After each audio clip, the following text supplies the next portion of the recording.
اوریدونکو مینوالو زه د خپرونې ادب مرستې د ملګرو ډیر زیات مشکور یم چې هغې بیا ما لره مقرره کړه او زه د خپلو مینوالو اوریدونکو ته مخاطب شوم.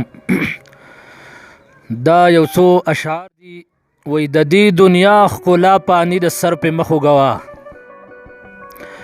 د دې دنیا ښکلا پانی د سر په مخ وګوه، پاتې نیمګړي ارمانی د سر په مخ وګوه. ښایسته ځوانان د دې دنیا نه ارمانی تللی دي، مونږ ته یې پاتې نشانی د سر په مخ وګوه. په اسمانونو کې د رزق فیصلې کیږي، په اسمانونو کې د رزق فیصلې کیږي، په مونږ جوړه منګایي د سر په مخ وګوه. نه څوک د ولږې مري او نه لا څوک د ولږې مړ دی، نه څوک د ولږې مري او نه لا څوک د ولږې مړ دی. روغې ګټي سر ته پرته د لیوني د سر په مخ وګوه.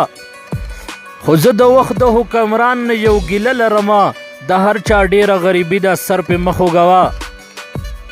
سعیده واړه شاعران ګورې د قام سترګې دي، سعیده واړه شاعران ګورې د قام سترګې دي، خبره ټوله د زړګي د سر په مخ وګوه. والسلام.